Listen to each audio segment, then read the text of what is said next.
News navigation में आप सभी का स्वागत है। जब संविधान के शिल्पकार की मूर्ति से डर लगने लगे तो समझ लीजिए कि डर संविधान से है, डर समता से है, डर उस विचार से है जो सदियों से चली आ रही जातिगत सत्ता को सीधी चुनौती देता है। ये सिर्फ एक व्यक्ति या उसकी असाधारण प्रतिभा का मामला नहीं है, ये भारत की आत्मा पर सीधा हमला है। दरअसल ग्वालियर के हाईकोर्ट खंडपीठ परिसर में डॉक्टर भीमराव अंबेडकर की मूर्ति लगाए जाने को लेकर जो साजिश चल रही है वो किसी तकनीकी अड़चन का नतीजा नहीं है, ये एक सोची समझी वैचारिक घृणा का प्रतिबिंब है। कोर्ट का आदेश होने के बावजूद मूर्ति लगाने से जानबूझकर रोका जा रहा है। अब ये लड़ाई केवल अनुमति की नहीं रही, ये लड़ाई बन चुकी है संविधान के सम्मान की। भीम आर्मी, जो बहुजन आवाजों की चेतना है, खुलकर इस अन्याय के खिलाफ मैदान में उतर चुकी है। चंद्रशेखर आजाद ने भारत के मुख्य न्यायाधीश को एक खुला पत्र लिखा है जिसमें साफ तौर पर कहा गया है ये न केवल न्यायिक आदेश की अनदेखी है बल्कि संविधान निर्माता का खुला अपमान भी है।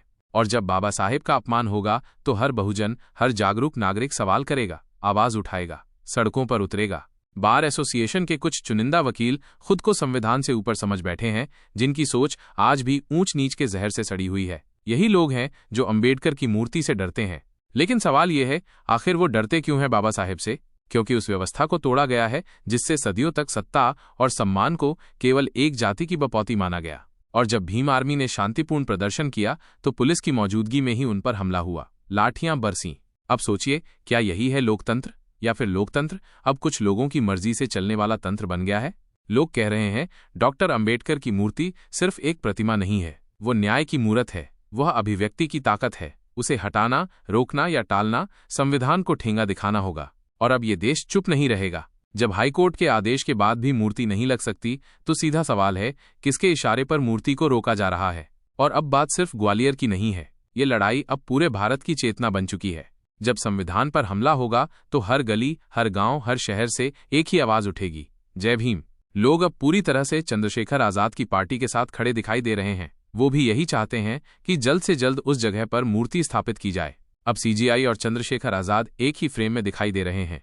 संभव है कि आने वाले समय में खुद सीजीआई वहां जाकर मूर्ति स्थापित करे, लेकिन वो तारीख कब आएगी, वो दिन कब आएगा, ये अब केवल सीजीआई ही तय करेंगे।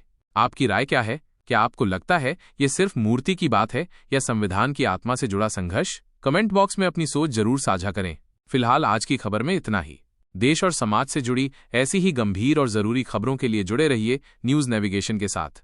अगर आपको ये रिपोर्ट सशक्त लगी हो तो एक लाइक करिए। आपका एक छोटा सा लाइक, एक शेयर और चैनल सब्सक्राइब करना इस आवाज को और दूर तक पहुंचा सकता है। बेल आइकन दबाना न भूलिएगा ताकि अगली रिपोर्ट सीधे आप तक पहुंचे। देखते रहिए न्यूज नेविगेशन। धन्यवाद।